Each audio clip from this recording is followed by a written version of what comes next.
Namo tassa bhagavato arahato sama sambuddhassa. Namo tassa bhagavato arahato sama sambuddhassa. Namo tassa bhagavato arahato sama sambuddhassa. Homage to the Buddha, the blessed, noble, and fully self-awakened one. I've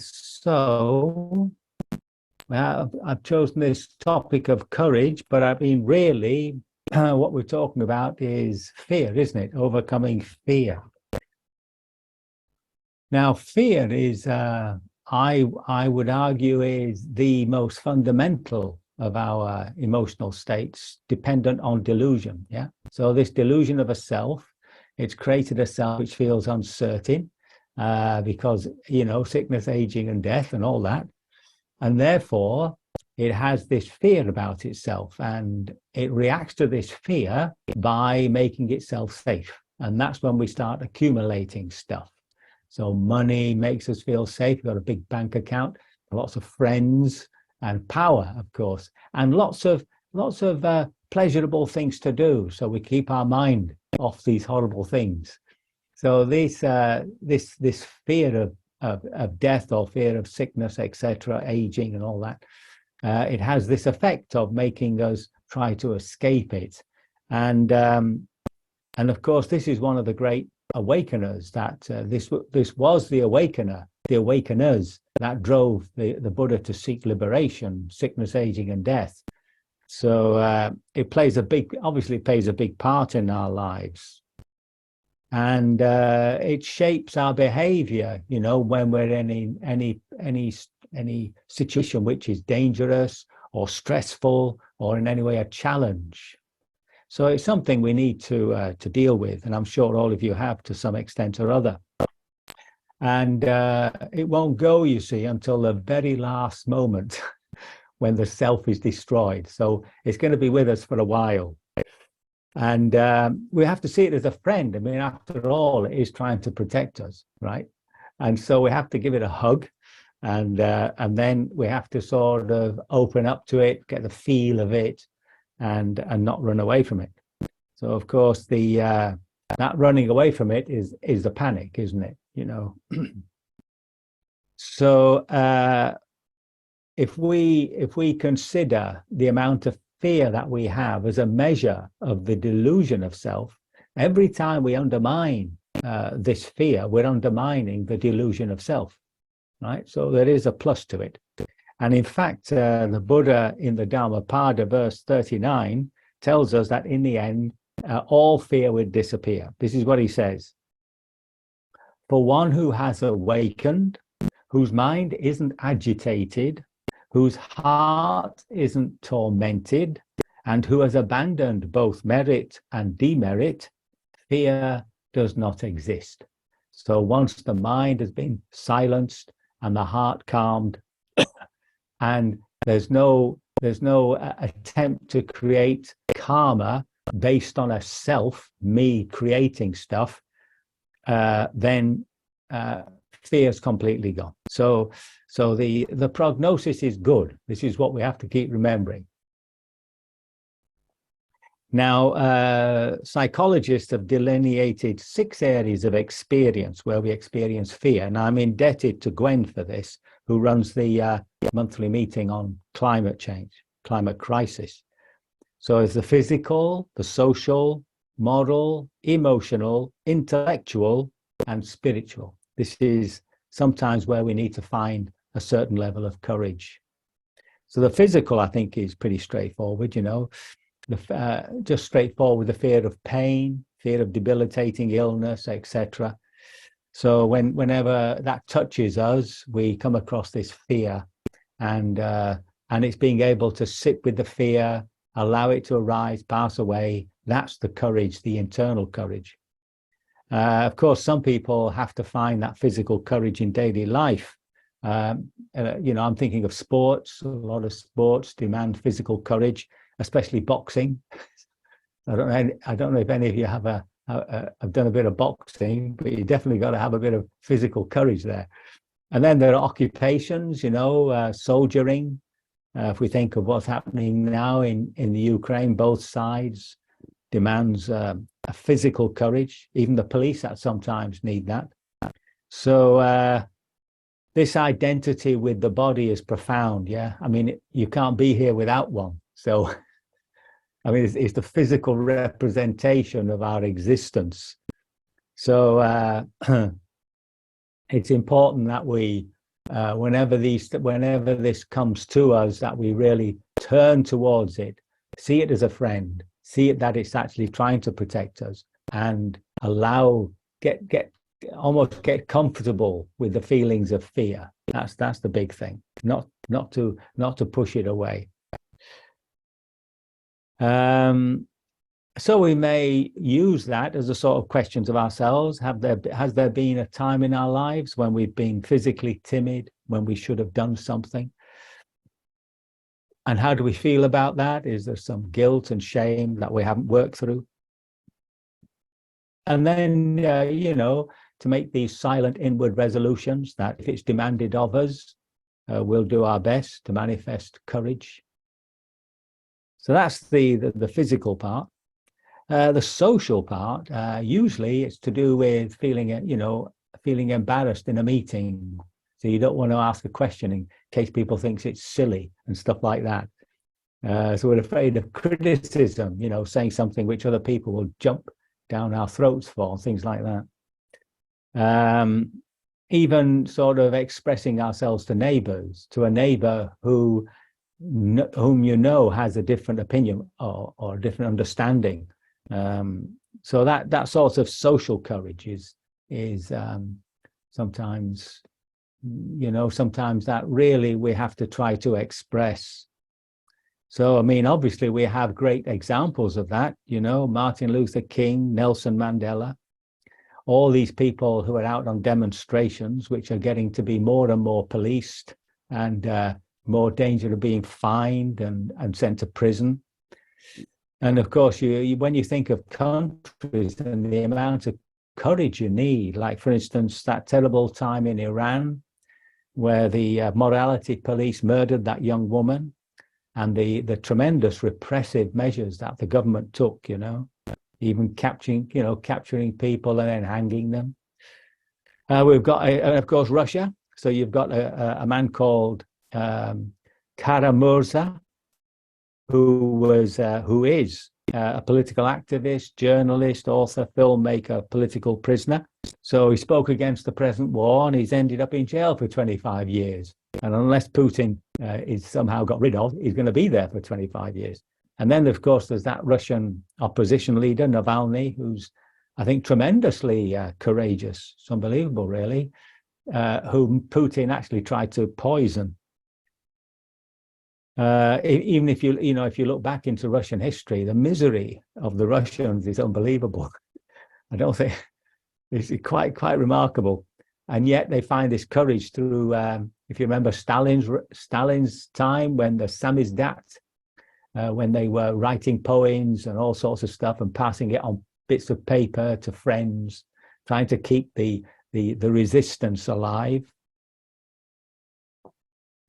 And of course, there's the investigative journalist. The 67 been murdered last year. The most prominent, of course, was when the Israeli forces murdered Shireen Abu Akleh in the occupied West Bank. It's awful, awful, awful. So again, it's just, you know, social courage. It's again an opportunity for us to contemplate where, you know, we haven't made our views known out of fear of criticism or whatever, being mocked, attacked. And again, there might be some shame or guilt around that. So you have to work through it, you know, you have to allow it to come up. And then to make that resolution, you know, should I find myself in such a situation, I'll make my understandings known. Yeah? Sort of shading into that is moral courage, which is more to do with right and wrong, you know. And I'm reminded now of the 60s, which of course is prehistoric now, But we had a person in the UK called Mary Whitehouse who really led the charge against the loss of moral compass. In those days, it was called permissiveness, and people were getting very upset about it. And of course, we did lose the moral ground. We found out about the behavior of the famous DJ, Jimmy Savile, and then the Catholic priests and all that, and pedophiles. So it was all, I mean, there was something happened in the 60s which sort of took away sort of a grounding that we used to have as a society in morality. But of course, these situations are never absolutely white and black. Sometimes it's quite difficult to decide. Then we have things like abortion, which in Europe is now sort of a dead subject, really. But we can see the tremendous war that's going on in the United States over it. And the usual sort of battle between the mother's rights and the right of the fetus. And I think more up front these days for us is immigration and the impact it's having on society. And no one has a clue. I mean, I haven't a clue as to what the answer is to the growing level of immigration. And when climate change really begins to bite, presumably it's going to get much worse. So these people are coming out of areas of abject poverty and almost unlivable. And on top of that, there's the political refugees. So of course, the danger here is that it pushes society to the indigenous society, we can say, to defend itself and move over towards fascist regimes, which is happening. We've got Orban in Poland, we've got Meloni in Italy. And this comes out of fear, but it's something that if we want to maintain a liberal society, something we really have to tackle. So again, there's this whole area of morality which demands courage. And has there been a time in the past we could have been more morally courageous? And again, to make that resolution. The next one is the emotional courage. Well, that points to opening up to these very difficult mental states that we have within ourselves, and that's of course very much part of our practice of vipassana, just to allow very difficult mental states to arise and to be able to see the aversion that we have to it, the fear that we have to it, and just to allow that to pass away. And then just to sit quietly with it, to sort of sink into the fire, tie ourselves to the bonfire and just allow it to rage. And we do that because that's the healing. Once these emotions have a chance to liberate themselves, they of course, what we mistake is that when we begin to create these stories in the mind, and it feels like a relief. If you're angry and you go off onto a fantasy of beating somebody up, then it feels like a relief, but actually it's just exercised the anger. It's when you feel it as a physical sensation that it's actually being released. So this, of course, we know through our vipassana. And there's a little passage here that I've copied from the Buddha, who had to tackle fear when he first went out into the jungles. And while I was staying there, a wild animal would come, or a peacock would make a twig fall. The wind would rustle the falling leaves, and the thought would occur to me, is this that fear and terror coming? And then the thought occurred to me, why do I just keep waiting for fear and terror? So instead of that, this is what he determines. What if I, in whatever state I'm in, when fear and terror come to me, were to subdue that fear and terror in that very state? So when fear and terror came to me while I was walking backwards and forwards, I would not sit down or stand or lie down. I would keep walking backwards and forward until I had pacified the fear and terror. When fear and terror came to me while I was standing, I would not walk or sit or lie down. I would keep standing until I had subdued the fear and terror. And when fear and terror came to me while sitting, I would not lie down or stand up or walk. I would keep sitting until I had subdued that fear and terror. When terror and fear came to me while I was lying down, I would not sit up or stand or walk. I'd keep lying down until I had subdued the fear and terror. So, in other words, he turned towards it. Yeah, the word subdue just suggests some sort of suppression, but that's not what he means.